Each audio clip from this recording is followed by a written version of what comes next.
Hello and Assalamu alaikum. I am Ayman Khan, a barrister and advocate practicing law at the Supreme Court of Bangladesh. If you're watching me for the first time, this is my YouTube channel where I post videos on a regular basis on different legal issues and provide legal advice.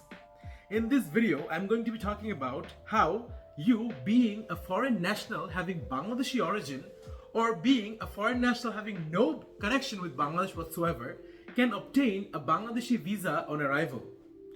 The Bangladesh government, like many other countries, currently is providing a visa on arrival for these persons mentioned and for the reasons that I'm going to be discussing shortly.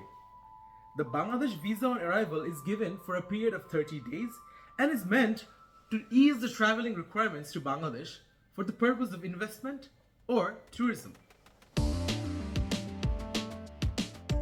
The first people who will be eligible to get this visa are those foreign nationals having Bangladeshi origin and their spouses and their children if they submit the required proof of Bangladeshi origin to the visa authorities of Bangladesh. The second persons who shall be eligible for this visa are those foreign nationals who have no connection with Bangladesh whatsoever but are looking forward to invest or to do business in Bangladesh.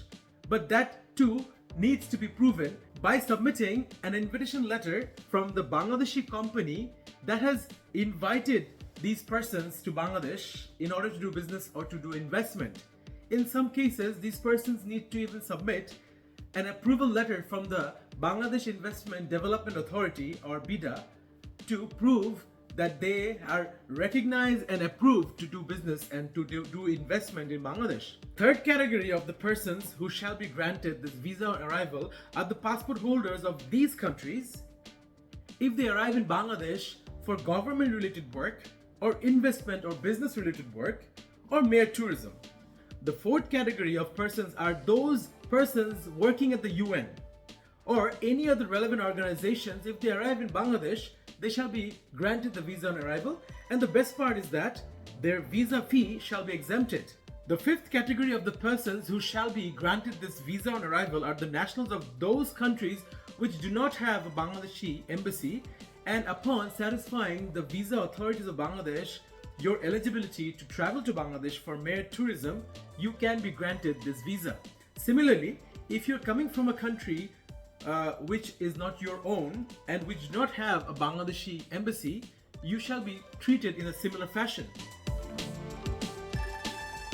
The first requirement is that you need to pay the visa fee in a foreign currency, preferably dollar, euro or pound. The visa fee at present is $50. The second requirement is that if you're coming to Bangladesh for any reasons other than government work, then you need to prove your financial capability of at least $500 or equivalent currency, or just mere having a credit card. The third requirement is that you need to have a return plane ticket. The fourth requirement is that you need to have all the required travel documents in order to prove that you're traveling legally to Bangladesh. Bangladesh offers visa on arrival for citizens of those countries who offer similar benefits to Bangladeshi nationals. This is determined by the Bangladesh government, which has a reciprocity deed with any of those countries, and similarly those countries will provide on-arrival visa for Bangladeshi nationals. These are the countries that provide visa on arrival for Bangladeshi nationals, and Bangladesh, due to the reciprocity deed that I just talked about, provides visa on arrival for the nationals of these countries. If you are granted this visa on arrival, then the passport that you have produced before the visa authority shall be stamped accordingly. So that's about it for today. I hope you're now clear about the eligibility requirements of the visa on arrival after arriving in Bangladesh. If you have any questions remaining regarding this topic, do feel free to comment on the comment section and I will answer it whenever I can. If you're interested in any such videos like this, for example on Bangladeshi immigration laws, specifically regarding dual citizenship, dual nationality or citizenship by virtue of marriage, do feel free to visit my channel and hit the subscribe button in order to get updates about future videos. Thank you so much. Assalamu alaikum.